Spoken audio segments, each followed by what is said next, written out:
के सामने इंसान कितना छोटा है। जापान में भूकंप और सुनामी आना नई बात नहीं है, जैसे निशांत ने भी कहा। इसे देखते हुए जापान ने इससे लड़ने के कई इंतजाम किए थे, लेकिन आखिर में सारे इंतजाम धरे के धरे रह गए। जापान में भूकंप और सुनामी का हमला पहली बार नहीं हुआ। जापान ऐसे कई हमलों को झेल चुका है और हर बार पहले से ज्यादा मजबूती से खड़ा होता रहा है।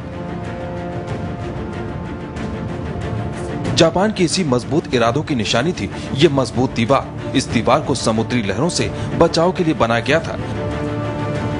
समुद्र के सामने सीना ताने खड़ी इस दीवार की ऊंचाई है 10 मीटर यानी करीब 37 फीट और इसकी लंबाई है 2 किलोमीटर यानी करीब 1.2 मील।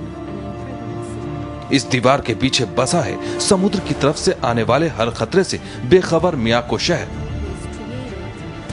करीब 115 साल पहले आए भूकंप में पूरा मियाको तबाह हो गया था और सुनामी में 22,000 लोगों ने अपनी जान गंवा दी थी। इसके बाद 1933 में आए भूकंप ने एक बार फिर यहाँ तबाही मचाई। तब यहाँ के लोगों ने प्रकृति की चुनौती को स्वीकार किया और 1934 में इस दीवार का निर्माण शुरू किया गया। करीब 3 दशक की मेहनत के बाद 1967 में यह दीवार बनकर तैयार हुई थी। समुद्र की लहरों को चुनौती देने वाली पूरी दुनिया में यह सबसे अनोखी दीवार थी। लेकिन शुक्रवार को 8.9 की तीव्रता से आए भूकंप के बाद आई सुनामी के सामने ये दीवार कमजोर साबित हुई। समुद्र से उठी लहरों ने न सिर्फ इसे पार कर लिया बल्कि पूरे शहर को तबाह कर दिया। हर तरफ सिर्फ पानी ही पानी नजर आ रहा था। हालांकि इंसानी जज्बे की प्रतीक इस दीवार ने सुनामी को रोकने की कोशिश की, लेकिन कुदरत की मार के सामने वो हार गई। लहरें इतनी ऊंची थीं कि 10 मीटर की ये दीवार उनके सामने बौनी साबित हुई। बरसों से लहरों को चुनौती देने वाली दीवार लहरों में कहीं खो गई।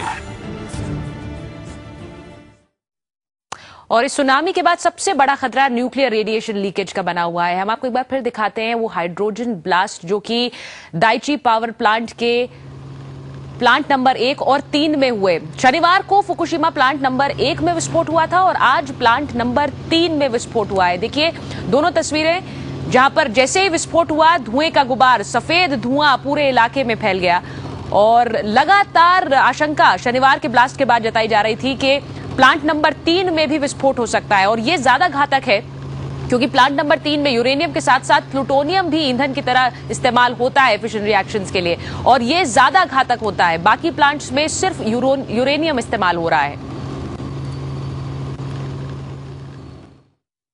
अब आपको दिखाते हैं सुनामी से पहले और सुनामी के बाद का जापान कैसा है। सैटेलाइट से ली गई तस्वीरों में साफ दिखता है कि सुनामी ने कई शहरों का नक्शे से नामो निशान ही गायब कर दिया है। हर तरफ पानी ही पानी नजर आ रहा है। सुनामी ने पूरे जापान को इस तरह तहस नहस किया है, ये आप इन तस्वीरों को देखकर समझ सकते हैं। हवा से ली गई इन तस्वीरों में देखिए हर तरफ मलबा बिखरा हुआ है, इमारतें खंडहर बन चुकी हैं और हर तरफ वीरानी छाई हुई है। और अब जरा देखिए सुनामी से पहले के जापान को। इन 2 तस्वीरों से साफ हो जाएगा कि सुनामी से पहले और अब के जापान में कितना फर्क आ गया है। पहले मियागी इलाके में कितनी हरियाली थी, खुशहाली थी, लेकिन एक झटके में सुनामी ने सब कुछ वीरान कर दिया। सैटेलाइट से ली गई इन तस्वीरों में साफ साफ नजर आ रहा है कि पानी ने पूर्वी जापान के कई शहरों के नामो निशान को मिटा दिया है। हर तरफ पानी ही पानी नजर आ रहा है, न आबादी है और न ही इमारतें बची हैं। सब कुछ सुनामी की भेंट चढ़ गया है। अब आपको एनिमेशन के जरिए समझाते हैं कैसे और कहां इस सुनामी की उत्पत्ति हुई। यहाँ देखिए सेंदाई के पास समंदर में कुछ इस तरह से भूकंप आया और समंदर में हलचल मच गई।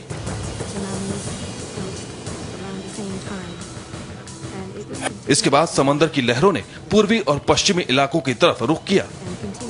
पश्चिम में मियागी इलाका इन लहरों के डायरेक्ट निशाने पर आ गया क्योंकि मियागी सबसे नजदीक था। खास तौर से सेंदाई शहर तक सुनामी की जब ये लहरें पहुंची तो हालात बेकाबू हो गए।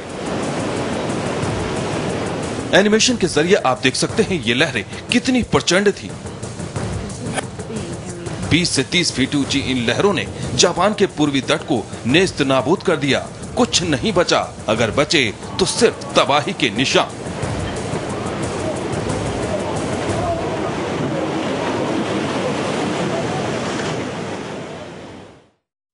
तो खतरा टला नहीं है, खतरा लगातार बढ़ता जा रहा है और जापानी सरकार लगातार अपने जो लोग हैं उन्हें दिशा निर्देश भी जारी कर रही है। एक थोड़ा सा ब्रेक लेंगे, ब्रेक के बाद बीजेपी और शिवसेना ने एक नया ऐलान किया है। पूरी खबर ब्रेक के बाद।